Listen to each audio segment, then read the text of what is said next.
Brave and Rising. Discovering Strength and Courage in the Midst of Life Storms. Holly Wagner. For Minute Read.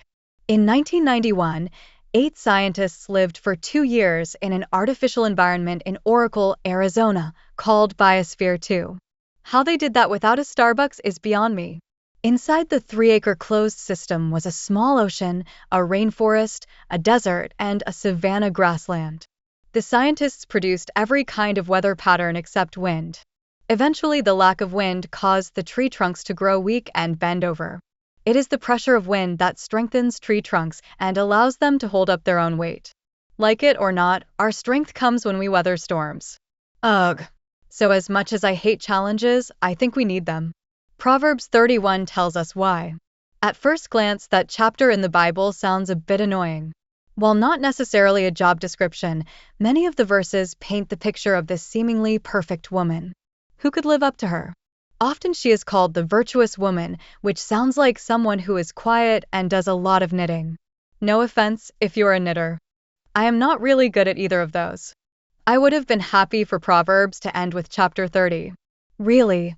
However, about 20 years ago, I began the journey of discovering just who a daughter of the king is designed to be, and I had an inkling that understanding Proverbs 31 was going to be essential, not only to my faith, but also to help me figure out how to handle challenges that come my way.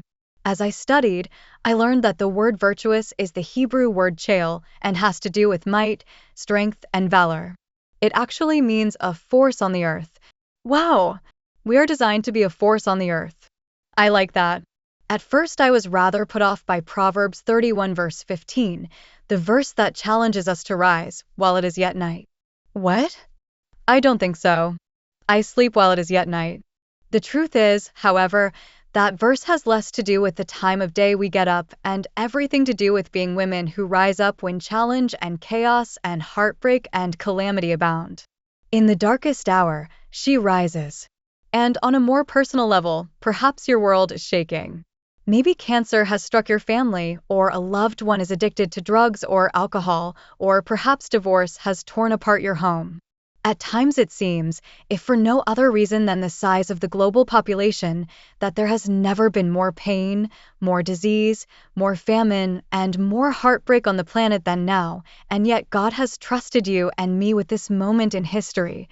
We are to be a force for good on the earth. Chayil. When everything around us is in the midst of chaos, when our own world is quaking, we are to be the she who rises. She does not wilt. She does not complain. She does not blame. She rises. She actually grows stronger in the midst of dark times when it seems as if the whole world is trembling. God is looking for a company of women who will rise in the midst of any and every challenge, and then be a force for good to help others find their brave. Throughout the Bible, we read about women who rose out of a dark situation to bring strength. In the dark days of disorder and confusion during the time of the Judges, when Israel vacillated in its worship of God, a woman named Deborah rose like a mother in Israel. God used her to lead the Israelites to freedom. She found her brave, and she rose to the challenge. In a terrifying moment, when her people were threatened with genocide, Queen Esther risked her own life to rescue them, and a nation of people was saved. Esther found her brave in dark times and rose to the challenge. We do not have to remain stuck in our trials. We grow through them, and as daughters of the King, we can rise in the midst of dark, shaking moments. Holly Wagner and her husband, Philip, are the pastors of Oasis Church in Los Angeles. As an author and women's ministry leader, she rises, aka God Chicks, and as a guest speaker at the 2019 Love Life Women's Conference, Holly works to empower women all over the world. This article is an adaptation from her book, Find Your Brave.